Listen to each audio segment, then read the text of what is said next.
Welcome to Senior Living Visionaries, a podcast for senior living leaders who are looking to stay ahead of the curve in the industry.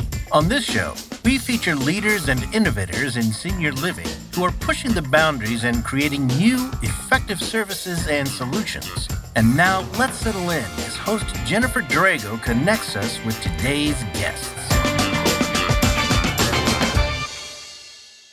Hi, and welcome to Senior Living Visionaries. We're broadcasting live from the Phoenix Business RadioX studio, and we showcase leaders and innovators in the field who are shaping the future of senior living. I am Jennifer Drago, and I'm the strategy consultant and CEO of Peak to Profit. And today I'm so excited to welcome my guest, Mike Brindley, who's the Chief Sales Officer of Solutions Advisors Group. And Mike has been in our industry for the better part of 3 decades, and he's got significant experience in sales, operations, and marketing. And in fact, started his career and really grew in senior living, doing regional sales and regional operations on the for-profit side for Sunrise and Holiday. So some big names. He's got a lot of expertise behind him. During his tenure at Solutions Advisors, he's helped to improve occupancy at both CCRCs and rental retirement communities. And his approach is successful because he works collaboratively with the sales team to be more strategic in the sales process.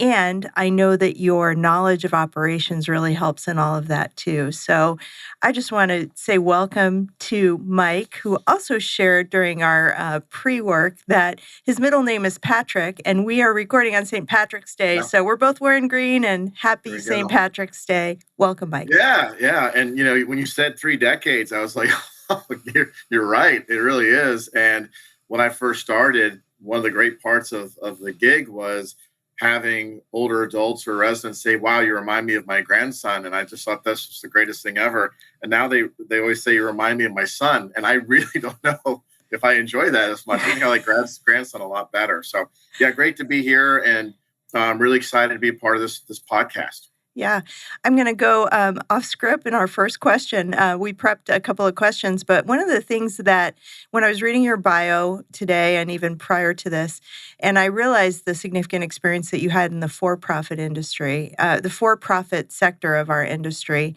and I'm wondering how that informs the work that you do today, because I think you primarily work with nonprofits at this point. Is that correct?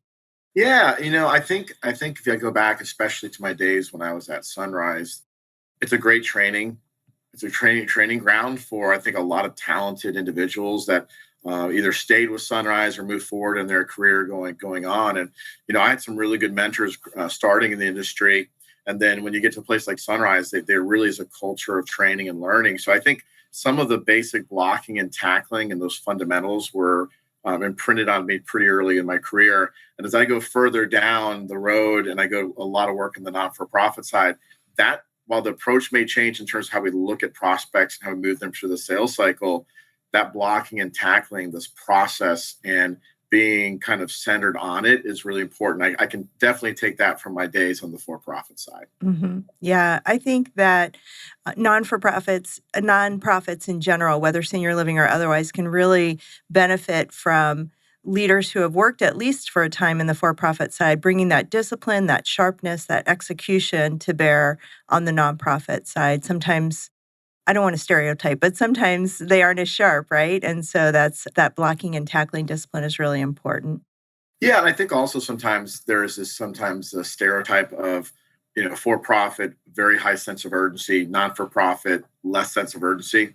And I don't know if that's always necessarily true, but there is kind of that push that I think sometimes communities do need, especially in tough times, that we can do this and we need to move forward and we can't just kind of settle for where we've been. Right. And we're going to talk a little bit about the tough times because we're truly, as an industry, coming out of tough times and seeing some recovery, which is really good. But one of the themes of this podcast is about organizational sustainability. So not only how can we rebound from COVID and the pandemic, all the things that we needed to learn from that, but how do we continue to make our organizations more sustainable? And I know your company is often brought in by bondholders or advisors to bondholders after a provider has tripped some covenants.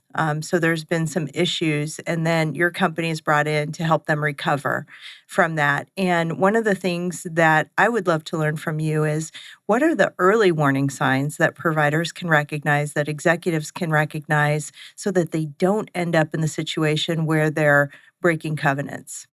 Yeah, and it's definitely not one size fits all, right? I mean, there's some early warning signs, but I also don't think that if this happens, you must do this. But I think the first thing that typically happens, or that we usually see, is they're not meeting budget occupancy wise, Mhm. and maybe at the community level, they're saying things like, "Well, we don't have enough leads," or "We would have made it, but we had these amount of move outs." And so, I think a lot of times bondholders or asset groups hear that and go, "Okay, well, those things happen in the community, and so therefore we'll kind of like let that go for now and keep an eye on things." And then typically what happens is the community will have like a 1 or 2 good month stretch, and they're like, "Okay, see, things are moving in the right direction and things are going well." And anybody can have a really good month, but it's sustainability, right? Which you go back to the beginning of your podcast, how to be sustainable. So we kind of temper and say, "Hey, listen, when those early signs happen where maybe we're not meeting budget, there's performance issues at the community level, they'll have one good month, but it's followed by 2 months where it's either slower paced or empty." Those are like the early warning signs for sure, that at least, I mean, engaging with another consultant or somebody that's what they do, get in the weeds and really look at the process, is probably the best time to make that phone call. What happens usually is, again, as you said, there's a bond covenants or some type of trip of it, and then we get brought in. And by then, now we're working a little bit behind the eight ball to kind of ratchet things up. No matter if it's for profit or not for profit, people want that magic wand, that quick fix. And sales there's no quick fixes. It's hard work and it's a process. And so I think when that early signs happen, that's number one. I think another warning sign is when communities say, "Well, I don't have enough leads." Well, I think there's a warning sign where we have too many leads. And so all these leads are funneling in, and we're getting 100, 150 leads for the community at 75% occupancy, and maybe they need 15 to 20 net occupancy over the next 12 months. When we have too many leads, it's physically impossible for sales teams to work those leads Mhm. and really stay on top of them. And so communities will spend more and more marketing dollars to drive more leads in, typically from the website. And that doesn't necessarily equate to occupancy. And in fact, sometimes we see communities go backwards because they can't funnel these leads and they can't work them at a pace that the prospect needs to move forward. Yeah. So too many leads can be a problem. And I see Mhm. exactly what you're saying. And is it likely that if they have that many leads that are driving in, they might not be well qualified leads? Yeah, top of the funnel or way, way, way top of the funnel. I think that's part of it. I tell communities all the time, like, I can't control who goes to your website and uses it. What we can control is how we work that lead. And Mhm. so we see these that are either non-qualified financially. Google's changed some of those requirements and restrictions. That makes it a little harder for marketing providers to provide the quality of leads. So that happens. I think that they're above the funnel, and these are people who are earlier in their journey. And during COVID, one of the things that, if you look for a bright spot, was the people that were thinking about senior housing, the "I'm not ready yet," they avoided communities at all costs. So if you got a website lead during 21, early 22, you could almost guarantee, if they were qualified financially, that they were probably closer to that planning stage of, "All right, I know I need to do something. I don't know what it is, but I did not like what happened the last 12, 15 months of being alone and isolated." Mhm. So we kind of, these "I'm not ready yet" kind of stayed away. And we really were getting some great quality leads coming to community websites. Yeah. So this follow-up question to that then. So if we have a large number of leads coming in and we know we're not really sure of their qualification status and they're probably too high in the funnel to really put them through your normal prospect process, what are you doing at the very top of the funnel then? What is the ideal work that you're doing? Is it communicating with them about, keeping them on an email list, letting them know about activities? Are they coming to tour at that point, or? Great question. I think there's some definite validity in your question. There's some answers there too. I think first and foremost, and you brought up earlier the 3 decades, the '90s and the early 2000s mentality of, we've got to hammer out 50 phone calls per week, And if we do that, that's going to create potentially X amount of tours, which would be X amount of retours, and then potentially sales, then move-ins.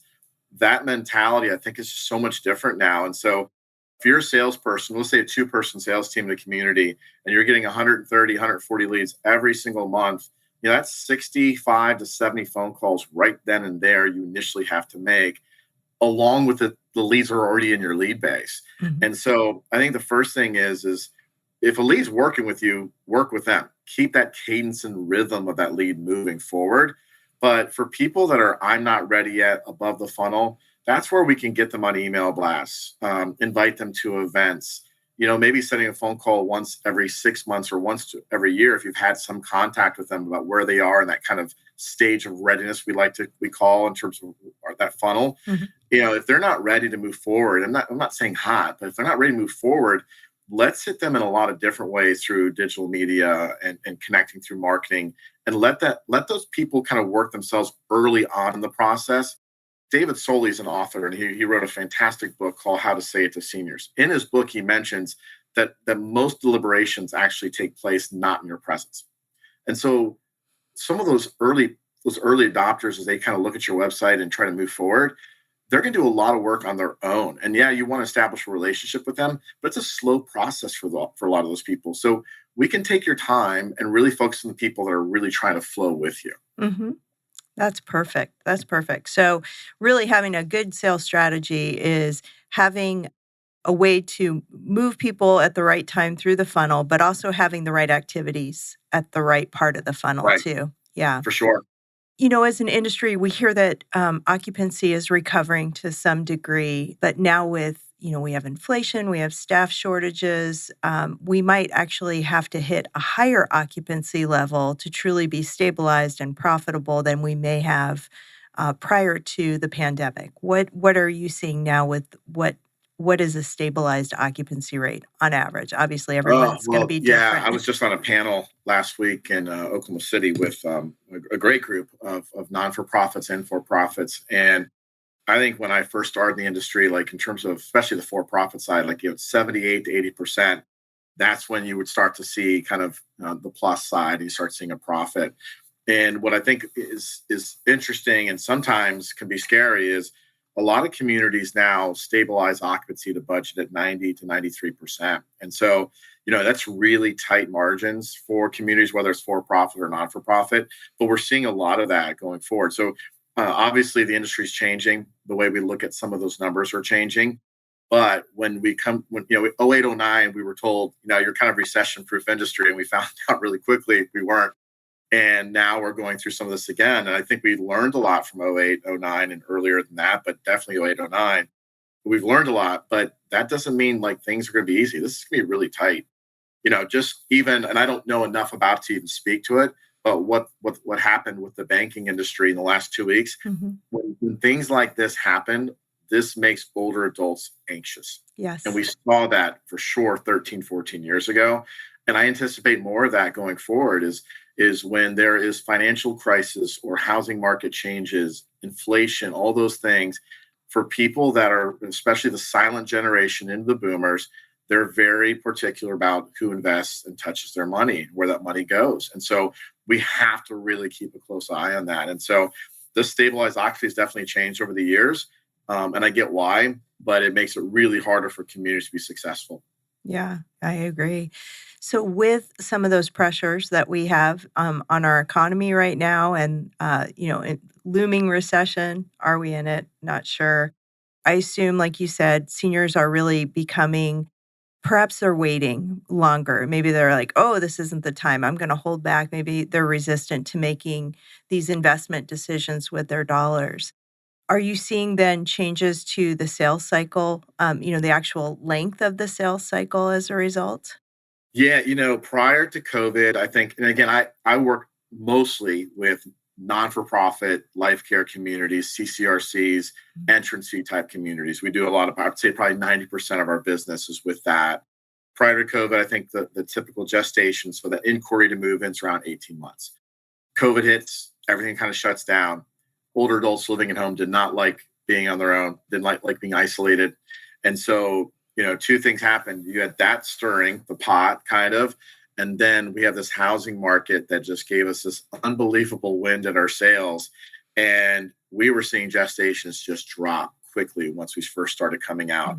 And I would say, kind of middle 21 to middle 22 for a full solid year, we were seeing some like record breaking gestations, people inquiring. And again, this is for people looking at $500,000, $600,000 entrance fees.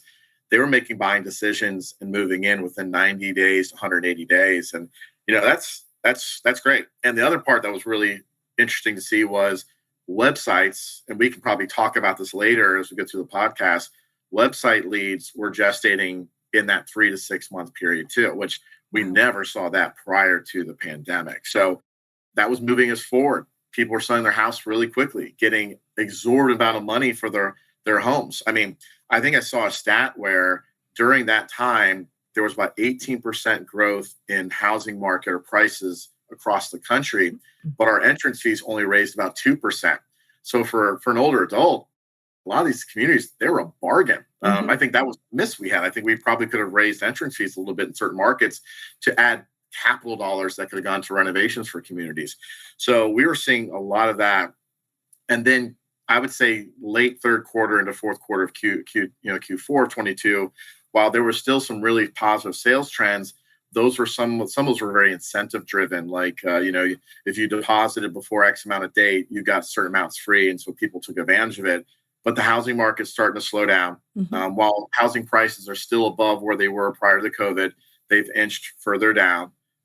Interest rates have definitely climbed up. And so I think a couple of things have happened. That slowed the gestation period down. Where it is an advantage for maybe a community is Mr. and Mrs. Jones may be looking at you and maybe looking to buy another house. Now, if they're not paying cash for it, that interest rate is going to probably deter them from doing that. And maybe the community and their floor plans, their cottages and villas may look more impressive that way. But I will say that gestations are creeping up.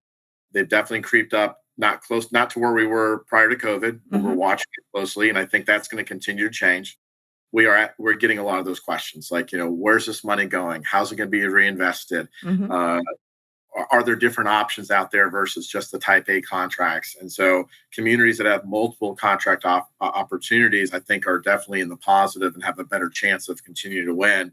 If you're kind of stuck in that one contract model, that could become a little dicey for communities here in 23. Yeah, great point. Great point. Lots of great points there. And I think the one that you said was really smart and executives should probably pay attention to, which is if the housing prices, like you said, they went up, they've cooled, but they're still higher than they had been before this housing boom happened. And so should we take a look at our entrance fees and make sure that they kind of came up at maybe a commensurate rate, maybe a little bit lower, but don't hold ourselves to the lower entrance fees, because we know that we're struggling because of inflation. Our monthly fees have had pretty big increases, right? And so one of the ways to mitigate those monthly fee increases is, to kind of balance that with entrance fees. Brad Paulus from Continuing Care Actuaries is going to be our next guest on March 28th, so he can fill me all in on that. But I think that was a really smart point that you just made. And, obviously just understanding, wherever our consumers are at, we need to have a great understanding of this. And you and I talked a little bit prior to the podcast about, what message can we prepare our own staff with, our sales staff, around the housing situation, right? Like you said, it was hot. It's cooled a bit, but it's still a great time if a senior is looking at a CCRC or even a rental community and thinking about, selling their home. What advice would you give to sales teams that work with you? Yeah, I think that's a really good question. I think a couple of things. One, if you're a rental community, whether it's independent living or even as we look at care levels, there could be some more opportunities there. Like the fact that you don't have a large entrance fee, you probably have a community fee that may be more appealing to prospects and their families who are trying to watch kind of mom and dad's money. So I think there is some advantage there. The second part is, and if I go back to a little bit before in the last question on gestation, the one thing that was very apparent while gestation was shortening from, let's say, 18 months to 3 months to 6 months, the amount of touches, the amount of phone calls out, voice to voice, face to face, tours, retours, creative follow up, that wasn't changing very much. So over 18 months, if you touched a prospect in terms of how many contacts you have with them was like let's say 30. That's what we're seeing for 3 to 6 months. So Wow. that didn't change. So that was really hard work. So now you're taking all that time and shrinking it into a shorter time frame. So the first thing I would tell sales teams is if you don't have a connection with your prospects, you're going to struggle. And if you are not having a really empathetic, connective relationship where you're building trust, I know the other day we talked about it. We like the term that trusted advisor versus a salesperson. If you are not doing that, that's where you're going to struggle, because some of that transactional sales, the fact of having your a house selling in one day and getting that kind of money, like that makes us all look really good. But when these things are slowing down, they have to have trust in you. They have to know that you're out looking out for them, not as, oh, this is a great apartment, but you as a human being and who you are and what that next journey looks like, the life you've lived, that legacy of that prospect. So I think the first thing I'd always put onto the sales team is, how well do you know these prospects? How's your resume referral program? When times are tight, your resume referral program better be outstanding. And if you've done the same resume referral program for the last 5 years, how are you going to change it? Like, are we going to give more dollars to a resident that refers now? Or do we give some bonuses to that if they actually make more than 2 or 3 or 4 move-ins in a year happen because of one resident? What are we going to do for that resident? Because that's a really great tie-in. So I would look at resume referral programs. I would look at the way we actually look at the sales process. What's that relationship look like with the prospect? How are we working them through that? And I'm sure we'll talk more about it too, but what's your strategy? How are we looking at leads on a weekly basis? And what are we doing to move leads forward through the sales funnel or the cycle or whatever terminology communities use for that process? Perfect. Great advice.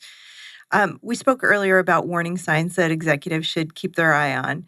And because occupancy is so integral to the financial health of the organization and to their sustainability, what metrics or activities should executives be monitoring from the sales team? So sales and marketing metrics, what would you Yeah. recommend? Well, this is where people drop off the show, so I apologize. The first one I would not be looking at is call-outs. I think while call-outs are great, and I think that calling a prospect, getting to know the prospect is a really good idea. Dialing for dollars is, to me, such an old way of looking at it and an old business model.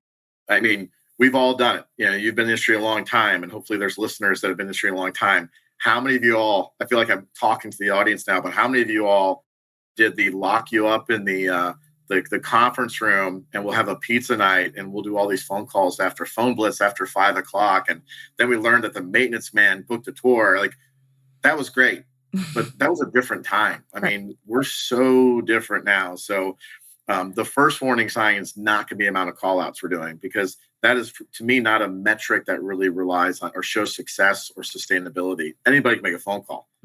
You have a really good connective phone call is a different thing. I'm always looking at, is there a lead to tour conversion? That's in each market's a little different. I think Sherpa, which is a CRM tool, does a really nice job. Every April, they come out with what they call their top performers report. They actually measure what the top performers do against the median performers. I like to use it somewhat as a coaching tool, not as a guide or as, accountability, but like, where are we at? So I would look at that lead to tour ratio and how can we coach that? Not say, hey, you're not hitting it, so what are you going to do about it? Like, how do we coach to that? We're always looking at those tour to move in ratios. I think one of the best ones you can look at, especially if you're really relying on a process of developing relationships with prospects, is what does your tour to retour look like? And not like, all right, so I got 20 new tours last month and I got 15 retours. But you find out that, one of those retours was one prospect who did 7 times because their family, they brought in every single family member. But like, if you're really a good to great community is averaging the same amount of retours as initial tours every single month. Nice. If you can do that, I promise you you'll get some gold at the end of it, because if people are seeing you and they like you and they're coming back to see you, that's moving them. That's advancing them through the stages we call stages of readiness or stages of change. Like that's moving people through towards the finish line. You're establishing what I repeat over and over. And the people that work for me, they get tired of hearing it, this cadence and rhythm. Mm-hmm. We want prospects to have control in terms of how they make a decision, where they go, and have choice. But we control how we work the lead. Mm-hmm. And so that tour and retour is one of the first things I look at. Sherpa does a great job of measuring time in the selling zone. So how much time do you spend with each prospect before they make a buying decision? I love looking at that. Now, again, not every community will have Sherpa. I mean, Enquire's also a really good CRM tool out there too, that we do a lot of work with. But measuring like how much time are we actually working with that prospect? I'm looking at touches. How many times are we touching that prospect in terms of face-to-face, voice-to-voice? Email outs is okay, but not my favorite. Even text messages always work, but create a follow-up. Home visits. I can talk for hours on home visits and why, again, I'm regressing now, but if you look at the key lead metrics over COVID, leads were down, tours were down, retours were down. Obviously, sales and move-ins were down, move-outs were up. The one metric that stayed flat year over year was home visits. The top performers also found ways to do home visits. And people were like, wait a minute, it's a pandemic and people couldn't see each other. We learned how to do it. We did donuts in the driveway. We did 6 feet apart outside. We met in the garage. Soli also says that older adults feel comfortable in two places when it comes to talking about their money and finances, is their own home and then outside. So at a community, if you have a nice gazebo, you want some Arnold Palmers out there and get to know your prospects, that's a great intimate way to get to know your prospect. But at their home where they have control, they can enforce boundaries. They could clean before you get there, or disinfect before you got there. They can wear masks. They can stay 6 feet away. They can disinfect afterwards. Like home visits were flat. Like that's a huge win. And so what are we doing with that metric?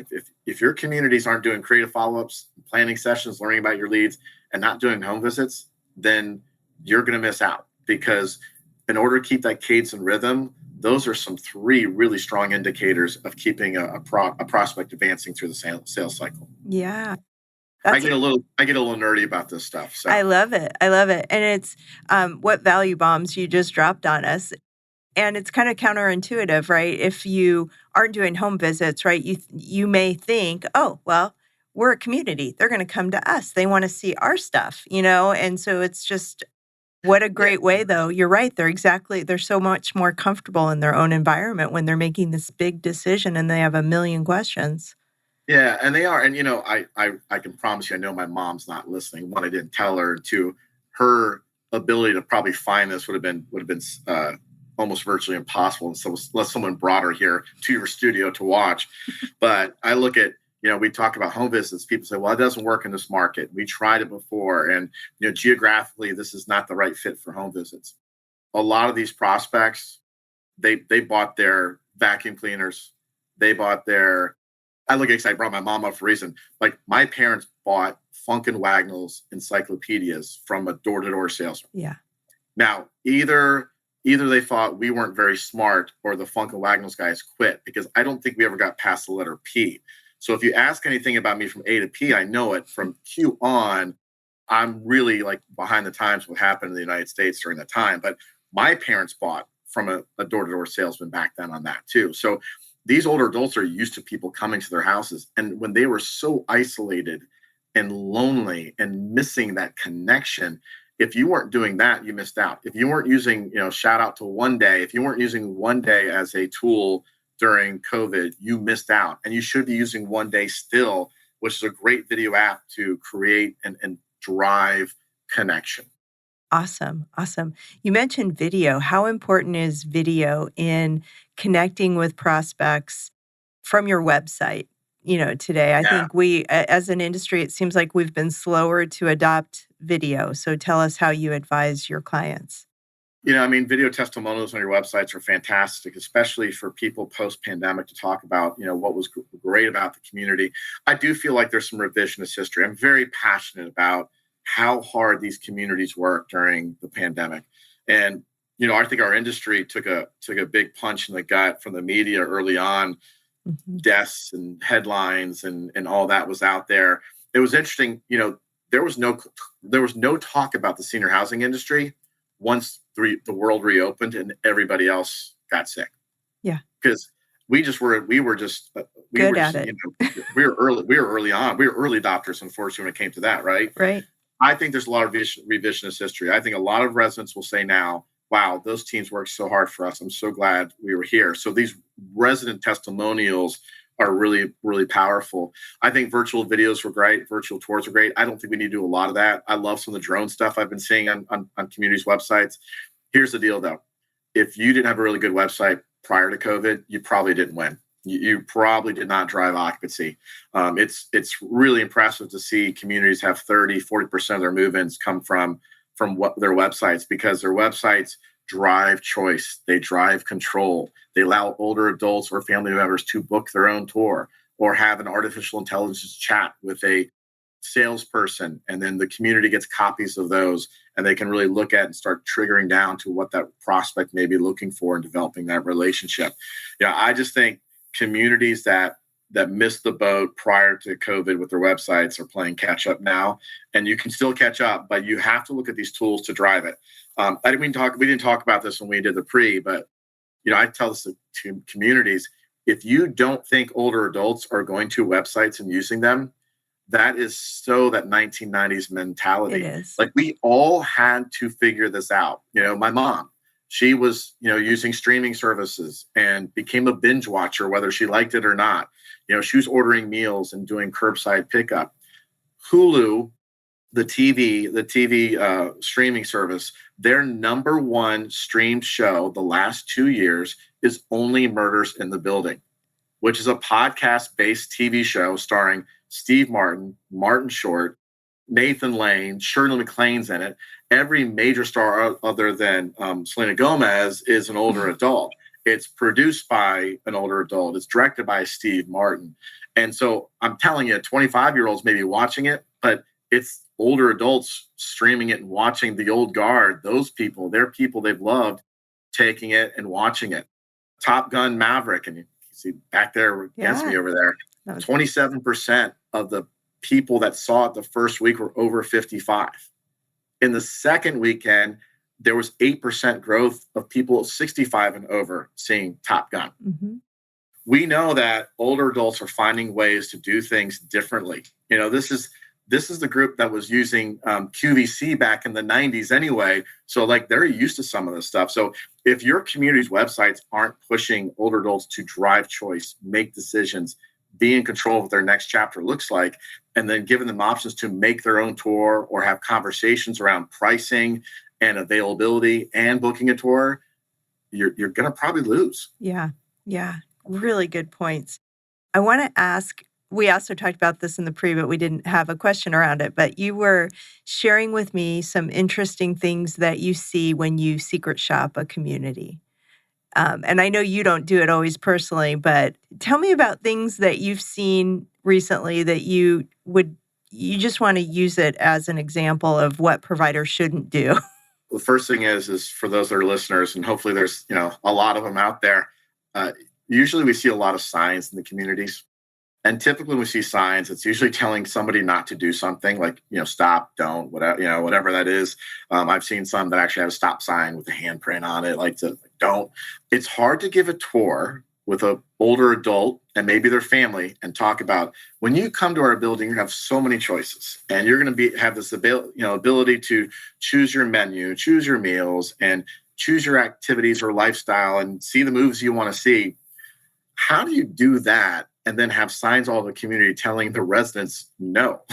Yeah. Prospects pick up on that stuff. And when we mystery shop, we see those things. And so number one, and I know why those signs go up. Somebody did something that somebody didn't like. And so in order to stop that behavior, we're going to do an excessive amount of signs. So number one, if you're a community that has signs all over the place, I would do some type of scavenger hunt and try to pull those things down.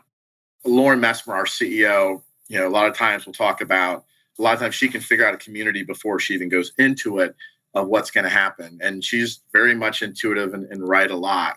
But one of the things that, people will say is, well, can you really check what our sales team's doing? They're saying they're doing this. They're saying they're doing that. They're doing their leads, they're doing their tours, they're doing the retours, they're doing creative follow-up, home visits, everything. Then we go in and if we mystery shop and we see immediately the process is broken. And so don't expect what you hear from salespeople. Inspect what salespeople do. We just did a home visit a mystery shop a couple weeks ago where one of our consultants had to wait 20 minutes, was never asked their name, was never asked their phone number, address, anything, no contact information. That person's not going to move in if you do that. So you're going to lose right there. So we see that quite a bit. It's always that decluttering around their community. Things are out and about. Like, you've got to have a great first impression. I have a client, and they do such an amazing job. Their concierge, he is so sharp and he's so eloquent, and he will always come around the front desk and shake the prospect's hands right when they come in, whether it's a scheduled tour or a walk-in. And to me, like, that's a great first impression. I mean, a lot of things can happen on the tour you may not like. You're going to remember that. Yeah. And how he made you feel. And so I think a lot of those things sometimes there was an erosion of customer service during COVID. And I don't mean that negatively. People, again, worked so hard. And I saw some great customer service things like, writing your names on coffee cups saying, have a great day, and drivers becoming grocery shoppers. And we should have been following those guys on GoPro and show everybody how hard they work to really fill up the buses to get groceries back to the community. But we got a little more lax on uniform policy. People had to carry their cell phones with them because their sons or daughters were learning remotely, and they had to make sure that there was access to Wi-Fi, all those things. Front desk areas became Amazon shipping centers, receiving and going. So a lot of that kind of eroded. I think we're coming back from it, but I would definitely, from a mystery shop standpoint, I would really check your customer service. What's your first impressions look like when you walk the community from the grounds in? How are we doing? And have we made changes?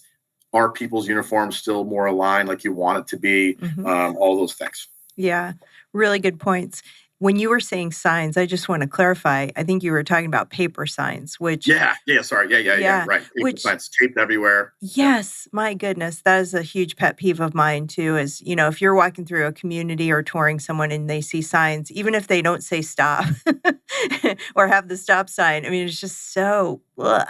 But the other thing that you mentioned was that I just want to bring up is you mentioned if somebody comes for a tour, whether they're scheduled or they're a walk-in. Now, I've heard of communities that have said, we don't accept walk-in tours. We need to have them scheduled. What's your thought on that?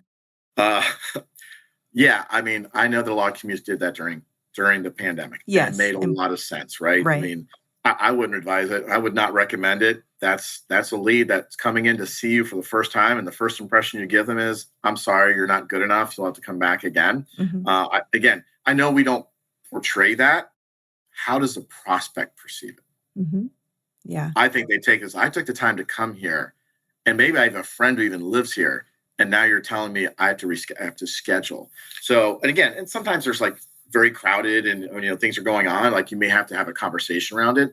But yeah, we shouldn't be doing that. We shouldn't be doing I've heard of communities that don't tour on weekends still, or their last tour that they scheduled can't be past 3. Again, you are eliminating choice and control when you do that. One of the first things that came out of communities booking tours on websites was, again, I feel like I'm an old guard. I mean, I like to think I've learned a lot, and I try to keep learning, is, well, what if they book a tour and I'm not available? And what am I going to do? And well, you call the prospect and you say, "Hey, Mrs. Jones, I know that you'd like to see our community at 2:00.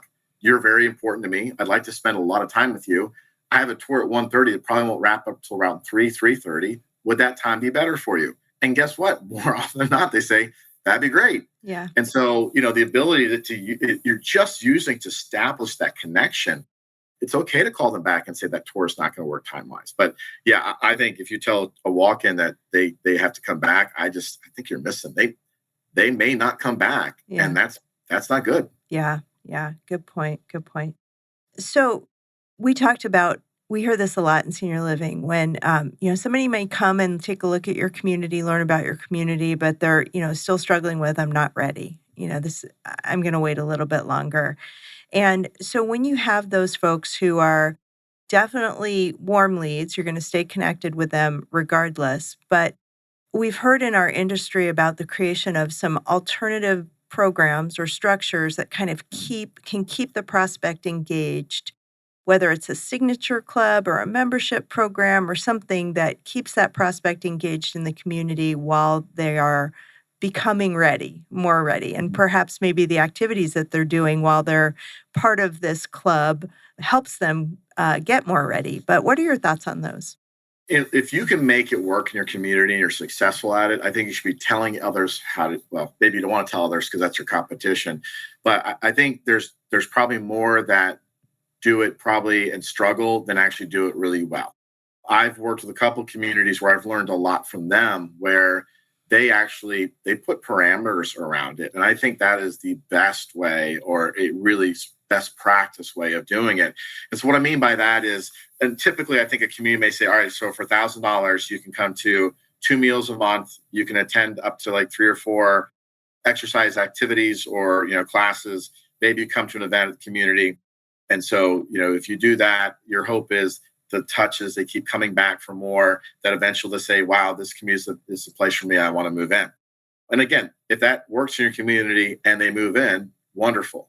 But the communities that have really the best practices is they put timeframes on it. So, they put 2 things, timeframes, and they make it hurt a little bit. They actually put a really stronger price point on it. So maybe it's $2,000. I've heard of a group that did, all right, your membership's $10,000 and it can be refundable. But after 1 year, the membership is up and you can either re-up or get your money back. Because what we don't want is these clubs where people can just take advantage of the communities and just come and use it as a fitness center and say, well, you know what? There's no time frame on it. For $1,000, I can get some meals every month for the next 2 years. I can work out whenever I want to.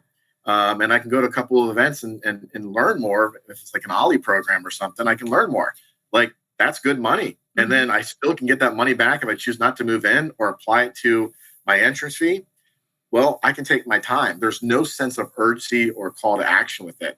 So these communities have put like, all right, you're signing up for the year. And at the end of the year, you can get a portion of your money back and you can re-up or just come off the program. I think that's really smart. I mean, waiting lists the same way. We've got communities out there that have high number of a waiting list and they have occupancy issues. Mm-hmm. I know certain people want certain apartments and they want a certain style, but if we're selling off the waiting list, we are missing opportunities to grow relationships with the people coming into the community and the prospects that are starting to inquire. We place a lot of emphasis on the people that we have a limited relationship with because we put them on a waiting list or a club. Mm-hmm. And then we're missing opportunities to grow relationships with people that are first coming in. I think the other part of it is when you do something like the signature club or whatever you want to call it, it's a lot like when I first started, that I think salespeople that struggle would, all right, I'm not really good at closing, so I'm going to offer a respite stay in an assisted living community. And so they can try it and buy it, and hopefully we have such good operations going on that they'll stay and they'll become a permanent resident. I think salespeople who struggle with closing or asking for money, they'll take the easier way out, which is join the signature club. It's less evasive. It's an easier ask money-wise. Mm-hmm. And it's a way of saying, well, listen, I got this person in the club and I think they'll be able to move forward, but we don't know. Mm-hmm. And so you put them in that bucket of the signature club, you may actually spend less time with them because they're coming to communities when they want to than you are if they were still just a regular lead that you are advancing through that process of, I'm not ready. What does ready really look like to you? Mm-hmm. Let's learn that first. Yeah. So if somebody's part of a club, you want some boundaries, some parameters, some time limitations, some skin in the game from the prospect, but you also want to be managing them as a prospect while they're on part of that club. Is that what I heard you say? Yeah, for sure. I mean, now again, there's nothing, again, we talk about all the time and how we look at our kind of our process. There's nothing wrong with them coming to the community and spending time with residents and advancing that way. And then you're having follow-up calls. Oh, I saw that you went to exercise class. Who was the instructor? Those things.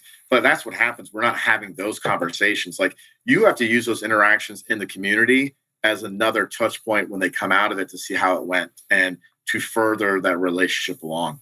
Yeah, perfect.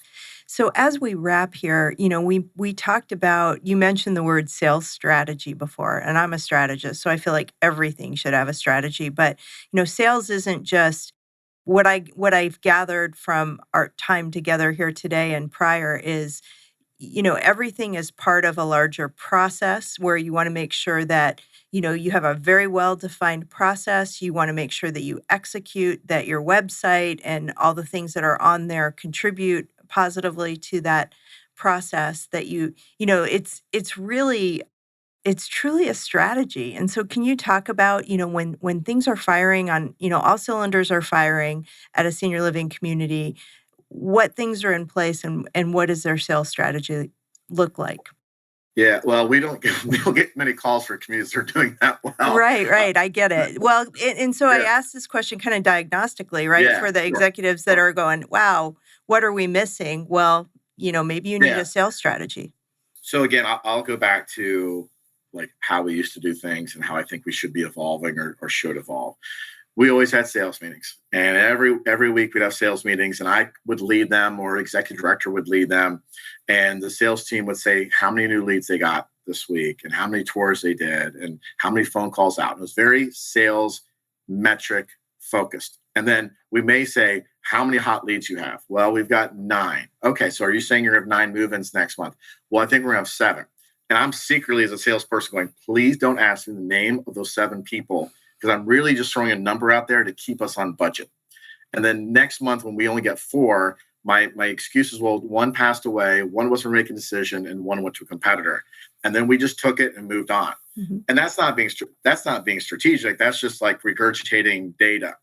And so my team gets probably tired of me hearing this, but if number one, if you're not having a weekly planning session with your team, you are missing out. And I'll say this is where you won't win. And what I mean by a planning session is this is a meeting that's scheduled, but it is not time sensitive. You may start at 10:30 in the morning, and then you could go to 1, 2, 2:30. It doesn't matter. Your goal in this is to take leads, and maybe it's your whiteboard and you've got 10 or 15 leads on it, is really work those leads. Spend time on them. What are we going to do as a next step? What's their legacy, their story of who they are? How do we generally know them as a person? What's our empathetic connection look like with them? What's creative follow-up look like? Is there potential for a home visit? And then really create not just one next step, but 3 or 4 next steps. So because if this happens, we're going to do this. And if this happens, we may do that and pull back. It's instinctual saying, hey, we're moving really fast in this prospect. We may need to pull back the reins a little bit and slow things down. Mm. We also say we like to slow things down to speed them up. So, but this meeting should be happening once a month, once a week. You should be talking about leads every day, but once a week, this planning session, whiteboard session should be happening. Leadership be a part of it, whether you're an entrance fee community and the CEO attends, or the executive director of a rental community. They should be there as well.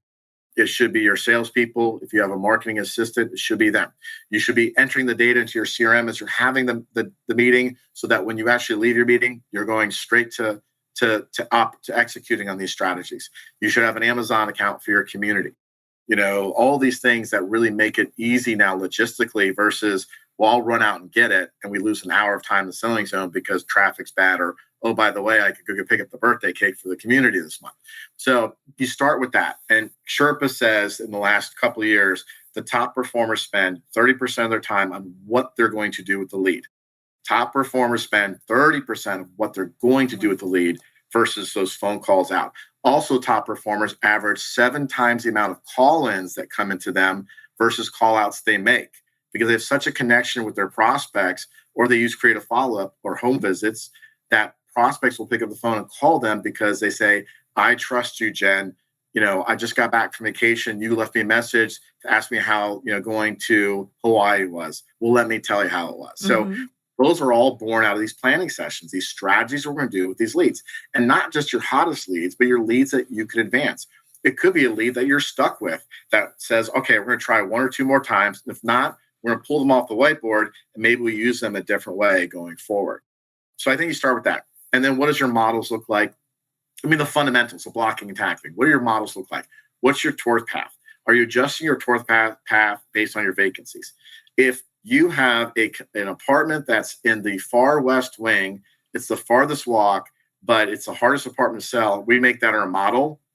That's a problem, because guess what? The older adults, by the time they get back from visiting the model and come back to your discovery room, they're tired. And then they go, wow, I can't do this. This is overwhelming. It's not showing the whole community on that first visit. Give them opportunities to make repeats and come back. Just show them enough. Show them what's important to them. And so I think you start with those things. So again, the basic fundamentals. And again, I know every community out there says we do that. But if that was the case, we wouldn't be getting these phone calls that we get. We'd all be full. We'd all be full. Right. I love, the value bomb I just took away from what you just said is, and it's true of any strategy in any part of any organization, is the more time you sit to think and plan what how you're going to get to the goal, the better your actions are going to be, the better your execution is going to be. And I love that when your teams are doing that, you're having them not just think of the next step, that's a miss, the next couple of steps, and maybe even, oh, well, if that doesn't work, let's try this, or, the alternative strategies. That's, in any strategic plan or strategy, that's what you need. You need the options and multiple steps. This community that I work with, they're outstanding at planning sessions. Like, I can't wait to go there because they're that good at it. And I learn from them. They really excite me. And this community one time said, the salesperson with great instinct said, I think I've worked this lead as hard as I can. I don't connect with him. I don't think he likes me very much. I think we need to switch salespeople. And another salesperson said, you know what? I'll do it. I can do this. And she's a very empathetic person. She would generally connect really well with this prospect. And that prospect moved in. And that prospect said, I got to tell you something. If I had stayed with so-and-so, I don't think I'd ever moved in. We didn't connect very well. Wow. And that's what a planning session can do for you. If you check your ego at the door, allow that lead to kind of just come out granularly and organically, and we all listen, that kind of really hard listening. I mean, if you're really good at this job, 92% of people will tell you no. So you have to have very thick skin. And if you do this job really well, you have to be a really good listener. And when that prospect leaves the community, I want you to be exhausted and tired because you listened that well. Mm-hmm. Great. That is what an awesome way to wrap up our podcast. I want to thank you. Unscripted. What did you say? Unscripted too. Unscripted for sure. Yeah. Mike, tell us how we can get in touch with you. How can listeners get to know you, get to know more about Solutions Advisors Group and how you can help them? Yeah, so we're a consulting company that works only in the senior housing space. We've been around for 14 years. Lauren Messmer is our CEO. We're located in St. Petersburg, Florida. I'm in Richmond, Virginia. As a consulting person, I can kind of travel, live anywhere. You can find us at solutionsadvisorsgroup.com. You can find me on LinkedIn under my name here. I'm happy to connect that way. And again, a lot of times it's not the communities themselves that are connecting with us. It's the asset groups and it's the bondholders. But anytime you have questions or anything like that, I mean, happy to help. I love the industry. I've been around the industry a long time, just like you, Jennifer. And anytime we connect with people and hear what's happening and can we offer some support, we're happy to do that. And we also offer marketing. We offer digital. So we're full service consulting firm. So not just sales consulting, but everything that drives. If I don't say this, Lauren would come after me. We have about 40 people in our company. Every single person in our organization knows our goal. And we only have one goal. And our goal is occupancy. From whoever does our digital to our copywriters to our sales consultants to our leadership team. It's not leads. And again, we started this show off with everyone talking about how many leads you need to get. Mm-hmm. We'll work leads. I don't need all the leads. I want to grow occupancy. And everybody in our organization, that's all they think about is growing occupancy. Yeah. Your passion is for what you do is so evident. And I've seen you as a trainer in the organization that I was last at. And you're just fantastic at inspiring sales teams and really teaching them, what is the secret sauce to grow your occupancy. So my hope is that listeners connect with you before the asset groups or the bondholder representatives connect with you. I really want folks to get even better at what they do in terms of filling their buildings. And we know that there's an unlimited need for senior living and retirement living in the world. So thank you so much for what you do. Thank you for being a guest on today's podcast. And again, happy St. Patrick's Day. Yeah, thank you, John. I appreciate it. Have a great St. Patrick's Day, everyone, and have a wonderful weekend. Be safe. Thank you. You've been listening to the Senior Living Visionaries podcast and radio show. I'm Jennifer Drago, and I hope you'll join us next time as we continue to explore cutting-edge ideas and breakthroughs that are shaping our industry. I want to thank you for listening today, and I want to invite you to subscribe so that you'll be notified each time a new episode is live, and you can do that at seniorlivingvisionaries.com. Thanks so much. We'll see you next time. You've been listening to the Senior Living Visionaries podcast and radio show, where we showcase the leaders and innovators in the industry who are pushing the boundaries and setting the stage for the future in senior living and services. Join us next time as we share the bold ideas and breakthroughs of the industry's most forward-thinking leaders here on Senior Living Visionaries.